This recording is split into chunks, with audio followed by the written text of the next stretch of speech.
오늘의 데일리 뉴스레터에 오신 것을 환영합니다. 1. 한국 전투기 미국 진출. 놀라운 규모. 2. 석유 유전보다 더 많이 생산 가능. 3. 한국에 긴급 군사동맹 요청한 일본. 한번 진실을 알아봅시다. 최근 러시아의 최신 전투기 Su-34가 국제적으로 대망신을 당하는 굴욕적인 사건이 발생했습니다. 자국민 34만 명이 거주하는 한 도시에 실수로 폭탄 떨어뜨리고 만 건데요.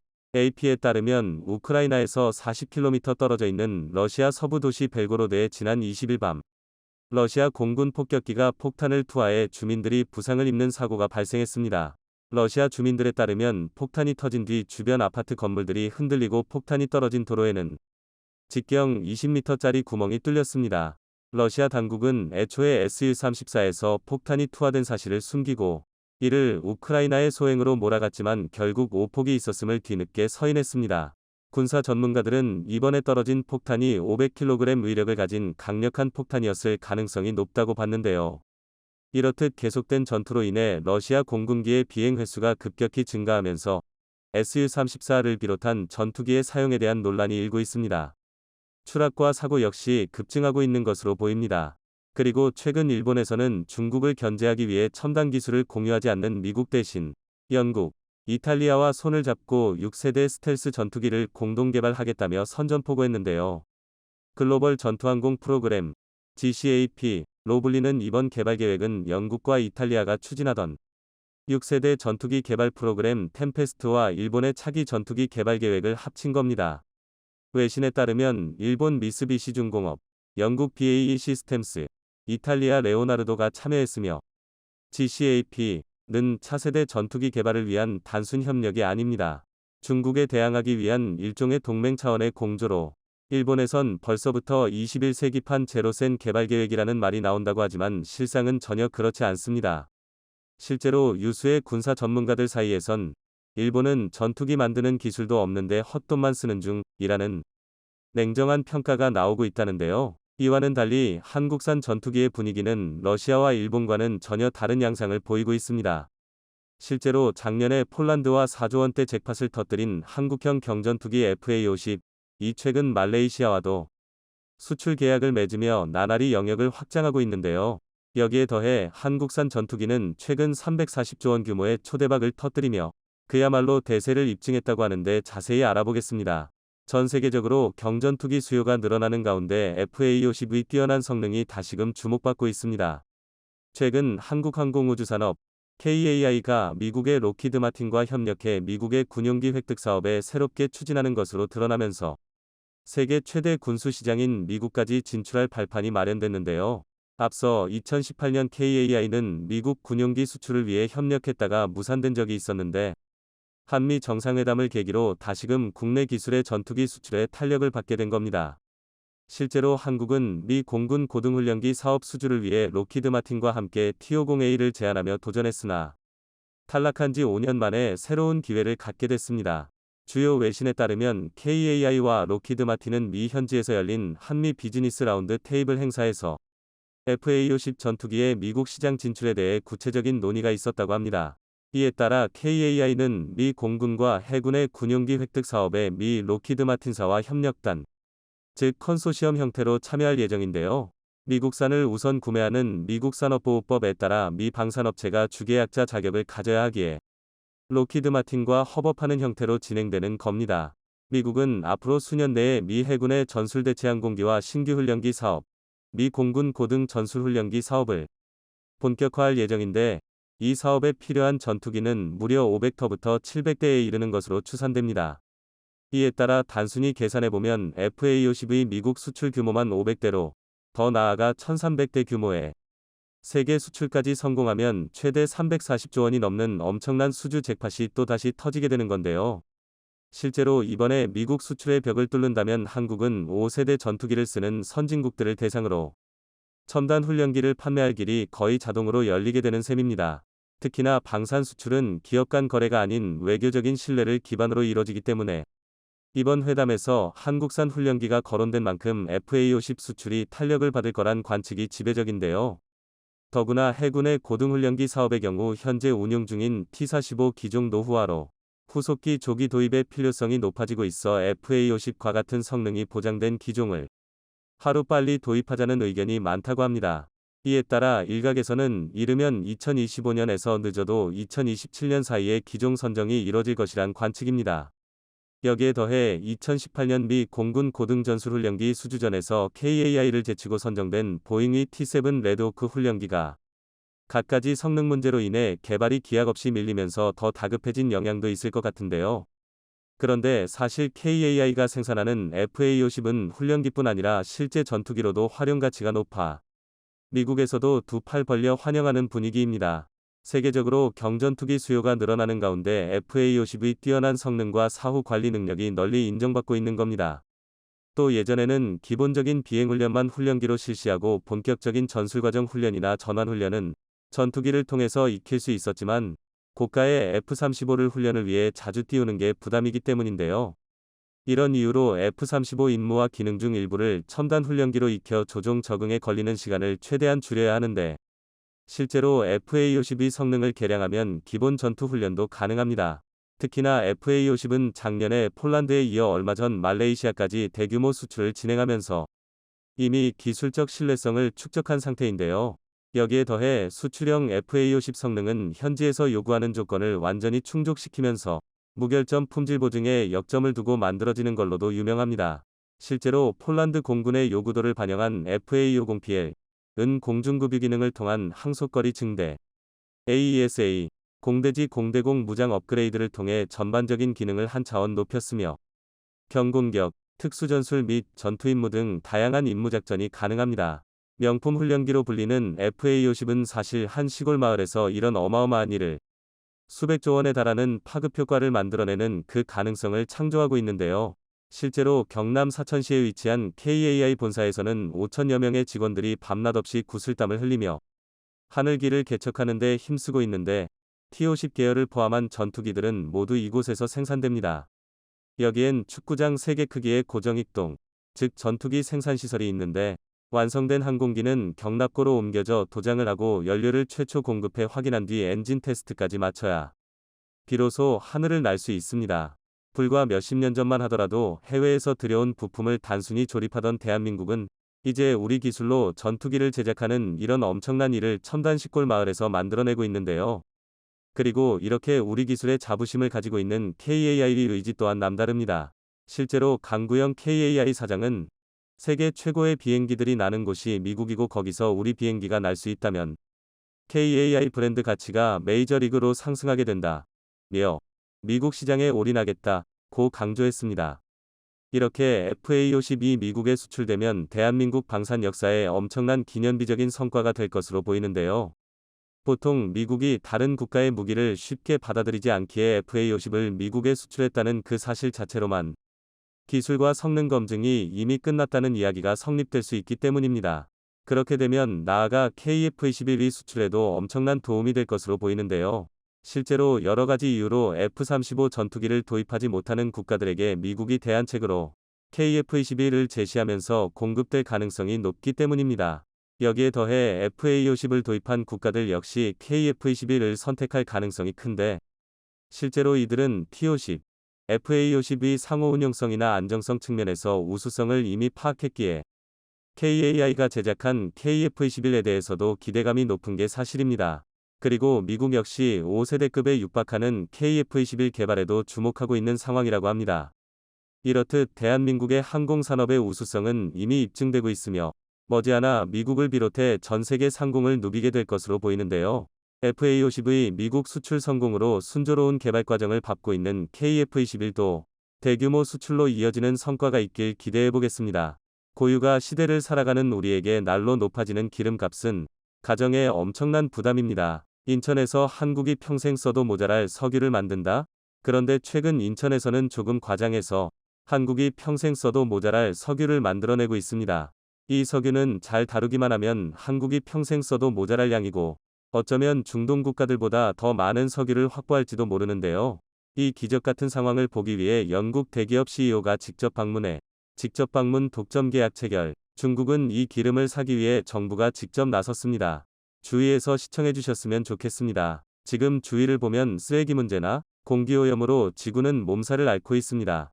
인간이 생활하면서 발생하는 쓰레기, 즉 폐기물은 날로 증가하지만 분리수거 외에 그것을 처리할 방법은 마땅히 찾기 어렵습니다.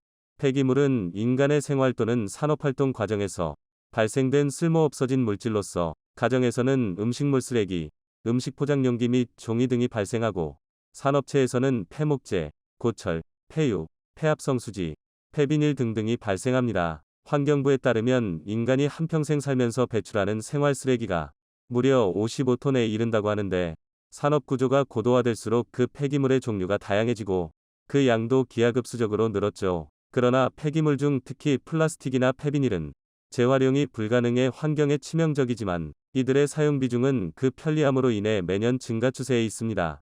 이런 폐기물을 줄이는 가장 좋은 방법은 아예 사용하지 않는 것이지만 현실적으로 불가능하기 때문에 이러한 자원을 다시 재활용하는 방법을 생각해 볼 수 있습니다.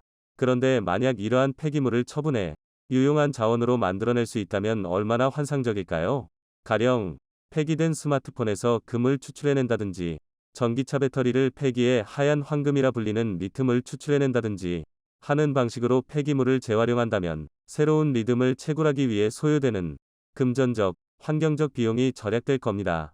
그런데 만약 절대 재활용이 불가능한 폐비닐이나 폐플라스틱을 녹여 석유를 추출할 있다면 어떨까요? 이건 천지가 개벽할 기술이 아닐까요? 그런데 이 기술을 한국의 한 중소기업이 세계 최초로 현실화시켰습니다. 최근 몇십 년 사이 탄소중립이라는 단어가 전 세계적인 화두로 떠올랐습니다. 대기 중 이산화탄소 농도 증가를 막기 위해 인간 활동에서 발생하는 배출량은 최대한 감소시키고 흡수량은 증대시켜 순 배출량을 제로로 만드는 겁니다. 이산화탄소를 발생시키는 온실가스는 최대한 줄이고 어쩔 수 없이 배출되는 온실가스는 이를 포집하거나 자연에 흡수시켜 실질적인 배출량을 0으로 낮추는 것을 탄소중립, 넷제로라고 합니다.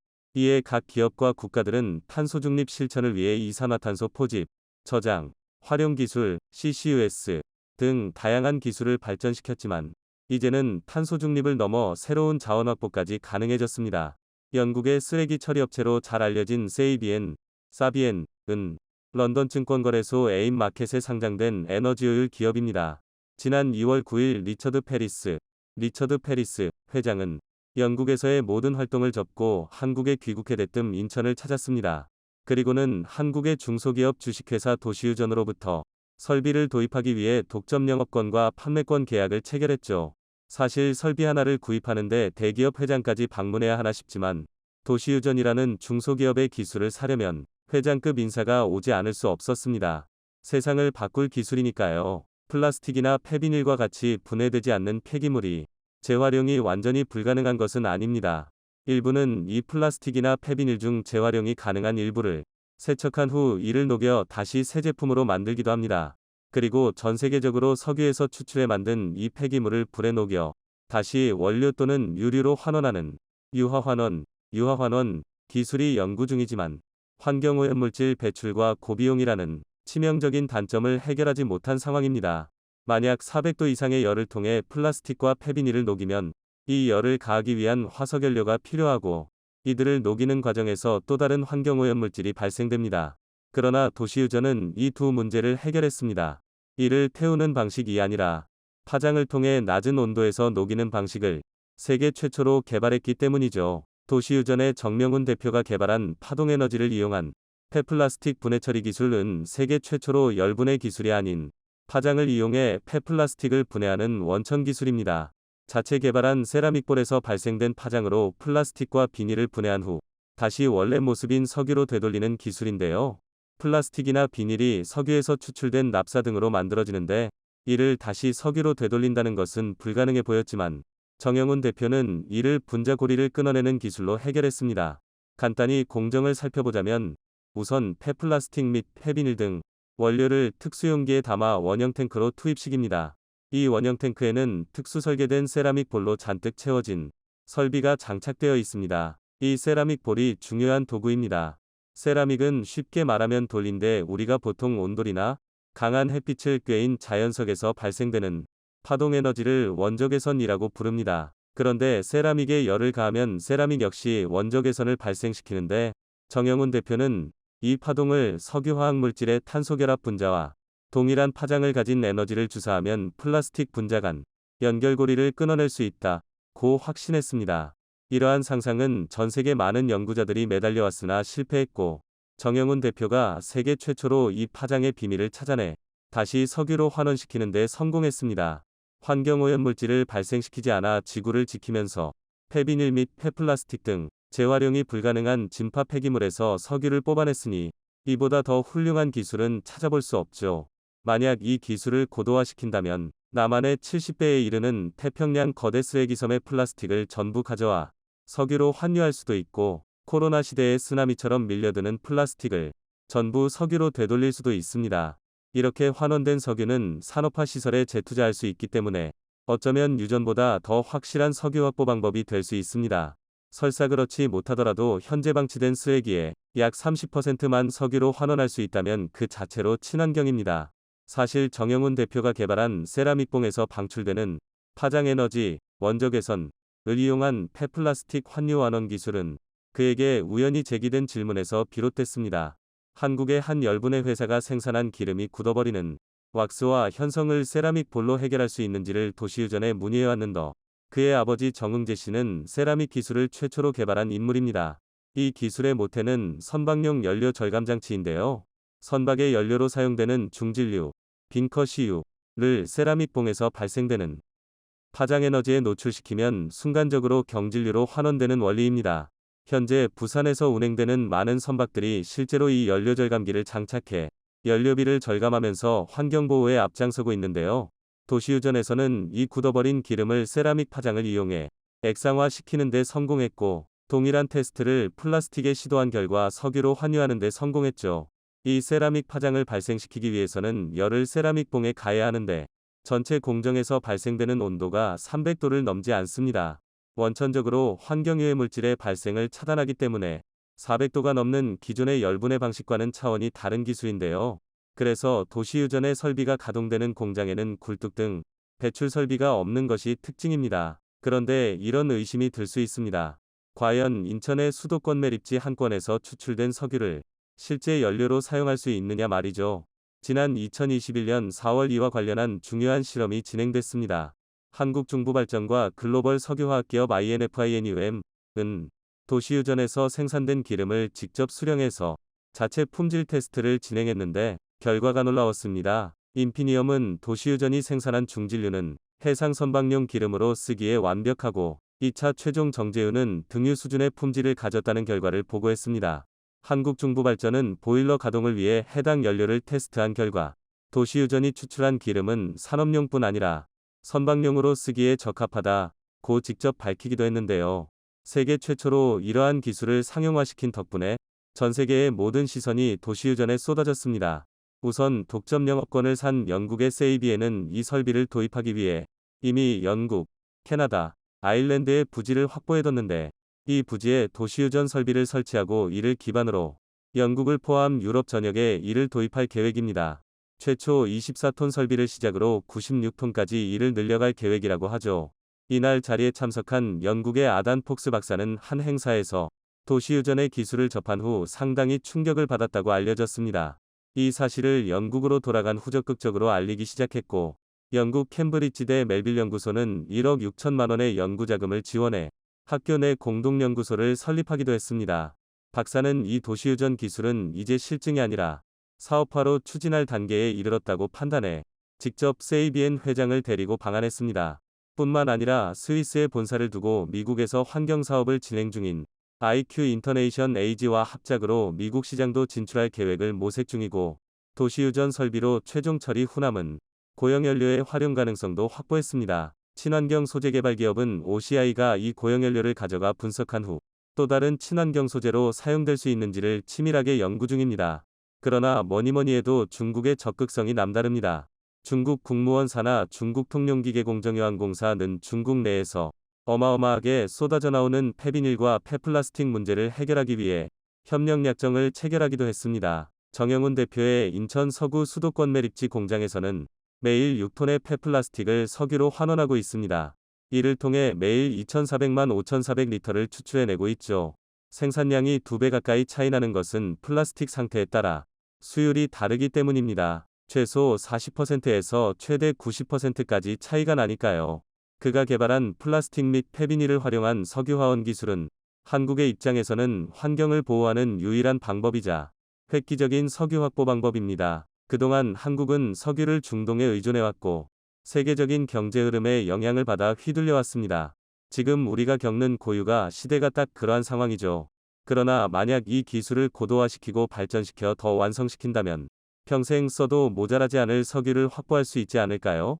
최근 일본의 국제적인 고립 현상이 가속화되고 있습니다. 한때는 세계 경제 2위 규모를 기록하는 등 아시아를 대표하는 선진국 역할을 해왔지만 어느 순간 급성장한 한국에게 반도체 산업부터 첨단 IT 산업 등 대부분의 산업 주도권을 내어주게 되면서 그 영향력은 날이 갈수록 줄어들고 있습니다. 특히 잃어버린 30년이란 말이 나올 정도로 일본의 경제는 급격한 하락세를 겪고 있으며 그 배경엔 1인당 국민소득 GDP마저 꾸준히 성장하는 것은커녕 끝을 모르고 하락하고 있어 완전한 경제적 침체기에 접어든 상황입니다. 이런 현실에 한국이 IT 기술과 반도체를 등에 업고 세계적 영향력을 키워나가면서 자동차 산업에서도 새로운 패러다임인 전기차량과 전기차용 배터리 기술력에서 세계 1위를 달성해 일본이 전통적으로 강세를 띠고 있던 자동차 산업에서마저 한국이 압도할 것으로 전망되고 있습니다. 관련 업계 전문가들이 내다본 일본의 자동차 산업은 제2위 반도체 산업이 될 수밖에 없다며 과거 전세계 반도체 시장에서 압도적인 1위를 기록하던 일본이 현재는 점유율 한 자릿수로 추락한 것을 두고 자동차 분야에서도 비슷한 역사가 반복될 것이라 전망했습니다. 현재 한국의 현대기아가 미국과 유럽에서 전기차 판매량 2위를 기록하는 등 전 세계의 호평을 받는 동안 일본의 자동차로 대표되는 도요타의 전기차 판매 순위는 글로벌 41위를 기록하며 급변하는 친환경 패러다임에서 도태되는 모습이 나오고 있습니다. 반면 현대기아의 전기차 판매량은 세계 5위이며 글로벌 표준 특허가 적용되지 않는 중국 기업을 제외하면 전 세계 4위를 기록하고 있습니다. 업계 전문가들의 주장처럼 일본의 자동차 산업 역시 반도체 산업을 따라 시장에서 사라지게 될 상황에 놓였다는 것인데요.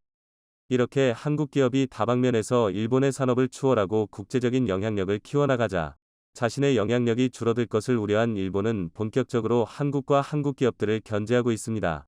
로비가 합법인 미국과 유럽에서 한국 기업들을 겨냥해 공개적으로 불이익을 주는 정책과 법안을 지원하고 일본 자체적으로도 한국에 대한 수출 규제 정책을 통해 한국 경제에 직접적으로 부정적인 영향을 주기 위해 노력하고 있습니다. 하지만 최근 들어 일본의 이런 기조가 급변하며 한국과의 협력을 강조하는 목소리가 나오더니 급기야 군사적 동맹을 맺어야 한다는 주장이 나오고 있습니다.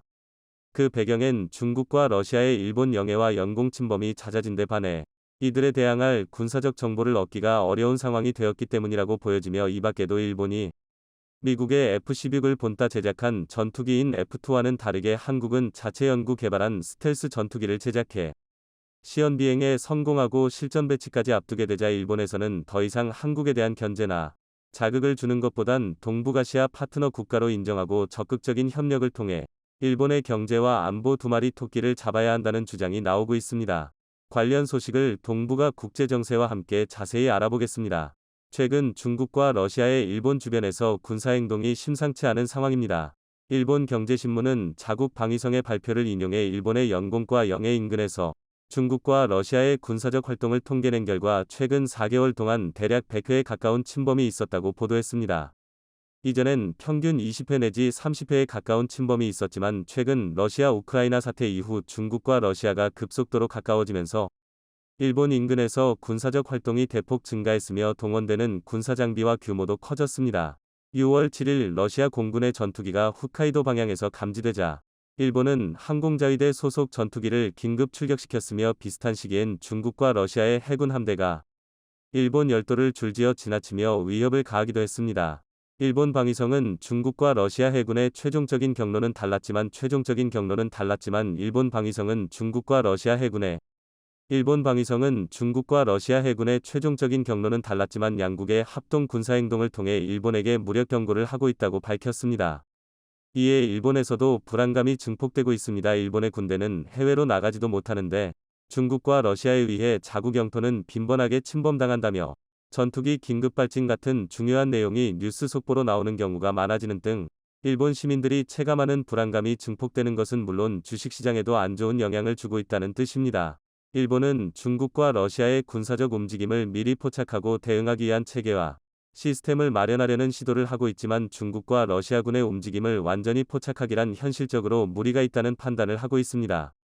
이에 일본 내 전문가들은 중국과 러시아의 위협을 극복하기 위해선 한국이 가지고 있는 군사정보를 통해 도움을 받아야 한다는 목소리를 내고 있습니다. 한국은 지리적으로 중국과 북한, 러시아 등 일본의 적선국과 가까우며 북한과 대치 상황으로 인해 가동되는 전략 감시자산은 물론 주한미군과의 정보 교류로 북한의 주요 기지와 중국 측의 한반도 인근 군사기지, 잠수함과 군함의 이동경로부터 군사공항에서 출격하는 전투기와 정찰기 등 일본이 확인하기 어려운 정보들을 수집하고 분석해 국가안보에 사용하고 있습니다. 따라서 중국과 러시아의 군사적 도발이 발생하기 전에 한국으로부터 군사정보를 넘겨받아 적극적으로 대응하기 위한 목적으로 한국에게 군사정보 보호협정 지소미아를 재개하자는 요청을 해오고 있습니다. 오는 19일 일본의 요청으로 시작된 한일 외교장관 회담에서 일본 측은 한국에게 지소미아 재개의 필요성을 역설하고 한국과 일본 양국이 서로 협력하여 주변국들의 공세에 맞서야 한다는 주장을 펼쳤습니다. 일본의 태도가 이처럼 바뀐 이유는 또 있습니다. 어제 한국의 KF-21 보라매가 첫 비행에 성공하며 전 세계적인 이목을 끌었는데요. 이번 비행 성공을 통해 한국은 세계에서 8번째로 초음속 전투기 개발 국가가 되었습니다. 한국이 첨단 전략 자산을 갖추게 되면 가장 긴장하는 곳은 주변 국가들입니다. 일본 역시 자체적인 전투기 개발을 위해 많은 개발 비용을 투입한 과거가 있기에 한국의 KF-21 성공에 촉각을 곤두세우고 있는데요. 몇 년 전 일본은 미국의 F-16 전투기를 본따 자체적인 F-2 전투기를 개발했습니다.